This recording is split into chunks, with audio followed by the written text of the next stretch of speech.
Assalamualaikum warahmatullahi wabarakatuh. Hai teman-teman, kembali lagi bersama saya Desi Ratnasari, NIM D1A021396 dari kelas E1 Hukum Pemerintah Daerah, Ilmu Hukum Fakultas Hukum Universitas Mataram, dengan dosen pengampu Bapak Johannes Jonikonya SHMH. Dalam kesempatan kali ini saya akan menyampaikan argumen mengenai yang pertama, jelaskan makna dengan disertai contoh bahwa dalam pembagian urusan pemerintahan antara pemerintahan pusat dengan pemerintahan daerah di Indonesia menggunakan teori residu atau sisa pemerintahan yang secara khusus diatur dalam pasal 9 Undang-Undang Nomor 23 Tahun 2014 tentang pemerintah daerah. Hingga saat ini sudah ada 225 pengajuan pemekaran daerah yang gagal karena moratorium daerah otonomi baru masih berlaku. Kemukakan secara singkat 3 syarat pembentukan suatu daerah otonomi yang baru. Pertama-tama saya akan menjelaskan mengenai makna dalam pembagian urusan pemerintahan antara pemerintahan pusat dengan pemerintahan daerah di Indonesia. Menggunakan teori residu atau sisa pemerintahan yang secara khusus diatur dalam pasal 9 Undang-Undang Nomor 23 Tahun 2014 tentang pemerintah daerah. Jika kita lihat di dalam Undang-Undang Nomor 32 Tahun 2004, pembagian urusan dikenal dengan istilah teori residu. Hal ini diatur dalam pasal 10 sebagai berikut. Ayat pertama yaitu pemerintahan daerah menyelenggarakan urusan pemerintahan yang menjadi kewenangannya, kecuali urusan pemerintahan yang oleh undang-undang ini ditentukan menjadi urusan pemerintah. Ayat 2 dalam menyelenggarakan urusan pemerintahan yang menjadi kewenangan daerah sebagaimana dimaksud pada ayat 1. Pemerintahan daerah menjalankan otonomi seluas-luasnya untuk mengatur dan mengurus sendiri urusan pemerintahan berdasarkan asas otonomi dan tugas pembangunan atau tugas pembantuan. Ayat 3 yaitu urusan pemerintahan yang menjadi urusan pemerintah sebagaimana dimaksud pada ayat 1 meliputi politik luar negeri, pertahanan, keamanan, justisi, dan agama, serta moneter dan fiskal nasional. Jika membaca ketentuan pasal 10 tersebut, daerah memiliki kewenangan menyelenggarakan semua urusan selain 5 urusan yang menjadi kewenangan pusat sebagaimana dimaksud pada ayat 3. Pembagian kewenangan sebagaimana diatur dalam Undang-Undang Nomor 23 Tahun 2004 tersebut tidak lagi dianut di dalam Undang-Undang Nomor 23 Tahun 2014. Pasal 9 Undang-Undang Nomor 23 Tahun 2014 menyatakan, ayat pertama, urusan pemerintahan terdiri atas urusan pemerintahan absolut, urusan pemerintahan konkuren, dan urusan pemerintahan umum. Pada ayat kedua, urusan pemerintahan absolut sebagaimana dimaksud pada ayat 1 adalah urusan pemerintahan yang sepenuhnya menjadi kewenangan pemerintahan pusat. Sedangkan pada ayat 3, urusan pemerintahan konkuren sebagaimana dimaksud pada ayat 1 adalah urusan pemerintahan yang dibagi antara pemerintahan pusat dan daerah provinsi dan daerah kabupaten atau kota. Sedangkan pasal 4, urusan pemerintahan konkuren yang diserahkan ke daerah menjadi dasar pelaksanaan otonomi daerah.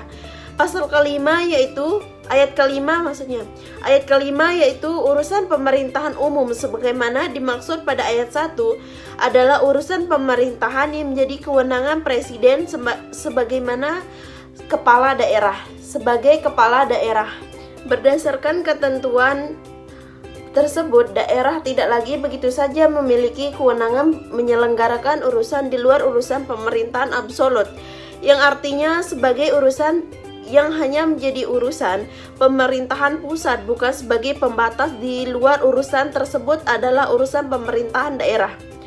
Pemerintah daerah tidak begitu saja berarti berwenang menyelenggarakan urusan pemerintahan konkuren, karena urusan pemerintahan ini lebih lanjut akan dibagi oleh pemerintahan pusat antara pemerintahan pusat, provinsi, dan kabupaten dan kota, baik untuk urusan pemerintahan wajib maupun urusan pemerintahan pilihan.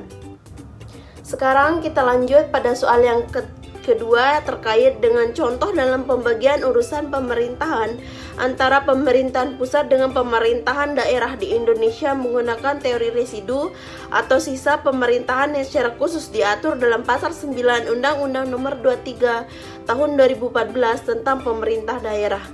Dapat kita lihat sebagai berikut. Contohnya yaitu yang pertama, urusan kelautan. Pesisir dan pulau terpencil, daerah, kabupaten atau kota tidak memiliki wewenang. Kabupaten atau kota hanya memiliki urusan di bidang perikanan tangkap untuk memberdayakan nelayan dan pengelolaan tempat pelayanan ikan atau TPI. Sedangkan yang kedua, di bidang kehutanan, daerah, kabupaten atau kota tidak memiliki kewenangan terkait dengan perencanaan dan pengelolaan. Kabupaten atau kota hanya berwenang mengelola taman hutan rakyat atau tahura. Sedangkan yang ketiga, urusan bidang sumber daya mineral yang meliputi sumber daya geologi, mineral, batu bara, minyak, dan gas bumi dibagi antara pemerintahan pusat dan daerah provinsi tanpa memberikan kewenangan kepada daerah, kabupaten atau kota.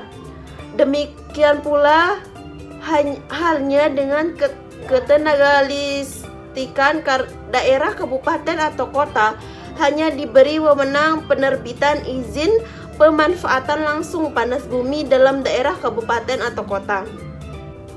Selanjutnya saya akan menjawab pertanyaan untuk yang nomor 3, yaitu tentang hingga saat ini sudah ada 225 pengajuan pemekaran daerah yang gagal karena moratorium daerah otonomi baru masih berlaku. Kemukakan secara singkat 3 syarat pembentukan suatu daerah otonomi yang baru. Yang pertama syaratnya yaitu syarat administrasi untuk provinsi. Harus ada persetujuan dari DPRD kabupaten atau kota dan bupati atau wali kota yang akan menjadi cakupan wilayah provinsi, persetujuan DPR provinsi induk dan gubernur serta rekomendasi dari Menteri Dalam Negeri atau Mendagri. Sedangkan untuk kabupaten atau kota harus ada persetujuan dari DPRD kabupaten atau kota dan bupati atau wali kota yang bersangkutan, persetujuan gubernur serta rekomendasi dari gubernur dalam negeri atau Mendagri. Sedangkan syarat yang kedua, syarat teknis meliputi faktor yang menjadi dasar pembentukan daerah mencakup faktor kemampuan ekonomi, potensi daerah, sosial budaya, sosial politik, kependudukan, sosial daerah, pertahanan, keamanan, dan faktor lain yang memungkinkan terselenggarakannya otonomi daerah. Sedangkan syarat yang ketiga yaitu syarat fisik kewilayahan meliputi minimal 5 kabupaten atau kota untuk pembentukan provinsi dan minimal 5 kecamatan untuk pembentukan kabupaten dan 4 kecamatan untuk pembentukan kota. Daerah dapat dihapus dan digabung dengan daerah lain apabila daerah yang bersangkutan tidak mampu menyelenggarakan otonomi daerah setelah melalui proses evaluasi terhadap penyelenggaraan pemerintahan daerah. Untuk menyelenggarakan fungsi pemerintahan tertentu yang bersifat khusus kepentingan nasional, pemerintahan dapat menetapkan kawasan khusus dalam wilayah provinsi dan atau kabupaten atau kota dengan mengikut sertakan daerah yang bersangkutan. Sekian argumen dari saya, kurang dan lebihnya saya mohon maaf.